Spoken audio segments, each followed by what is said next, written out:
ہم آپ سے گزارش کرتے ہیں کہ اس چینل کو آپ ضرور سبسکرائب کریں اور اپنے فرینڈز کے ساتھ ان ویڈیوز کو ضرور شیئر کریں تاکہ اہل بیت کا پیغام زیادہ سے زیادہ جوانوں تک پہنچے۔ طالب اعزان محترم، اس دین کے سامنے پہلے میں کچھ یہ دین کے سلسلے میں کچھ چیزیں بیان کر دوں، پھر کل میں آؤں گا حضرت زہرا کی سیرت کے سلسلے میں کہ یہ دین کا جب کمپلیٹ پرسپیکٹیو ہمارے آنکھوں کے سامنے نہیں ہوگا تو ہم صحیح سے دین اور صحیح سے سیرت کو نہیں سمجھ پائیں گے۔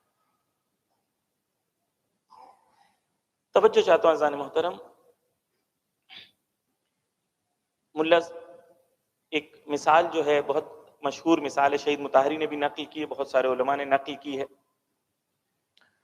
اس میں کہتے ہیں کہ ایک ہاتھی ایک کمرے میں تھا، آپ نے سنی ہوگی شاید، ایک ہاتھی ایک کمرے میں تھا، اندھیرا تھا، لوگوں کو بھیجا گیا دیکھیں جا کے اندر کیا ہے۔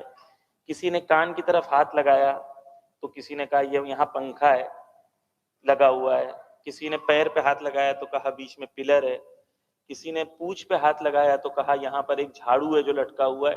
الگ الگ لوگوں نے الگ الگ حصے پہ ہاتھ لگایا تو انہیں الگ الگ چیز سمجھ میں آئی، جس کو جو سمجھ میں آیا اس نے کہا یہ وہ ہے۔ ہم نے دین کے ساتھ بھی یہی کر دیا، کسی کو دین میں عبادت اچھی لگی تو اس نے عبادت لے لی، کہا کہ یہی دین ہے، کسی کو عزاداری اچھی لگی تو اس نے وہ لے لیا، کہا صرف اتنا ہی دین ہے۔ جس کو جو حصہ پسند آ گیا اس نے دین کا وہ حصہ لے لیا اور کہا یہی دین ہے، جبکہ دین وہ کمپلیٹ ہاتھی کا نام تھا، کمپلیٹ پکچر کا نام تھا۔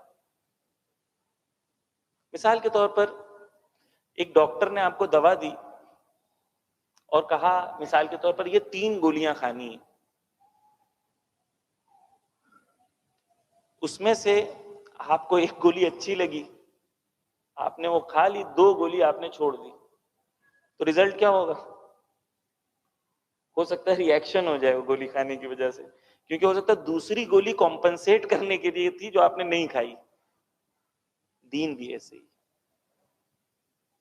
دین بھی ایسے ہی ہے۔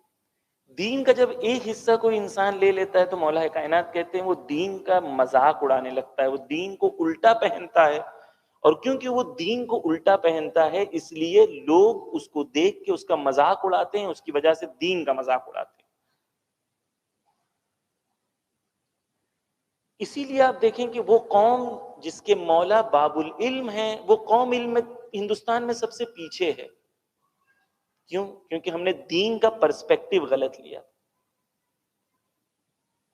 انتظار امام زمانہ کا کر رہے ہیں لیکن کوئی چیز میں اس لائق نہیں ہے کہ وقت کے امام کی خدمت کر سکیں، وقت کے امام کے سامنے کھڑے ہو کے کہہ سکیں کہ ہم ہیں آپ کے خادم، ہم آپ کی خدمت کریں گے۔ کیوں؟ کیونکہ ہم نے انتظار کا تصور صحیح نہیں لیا۔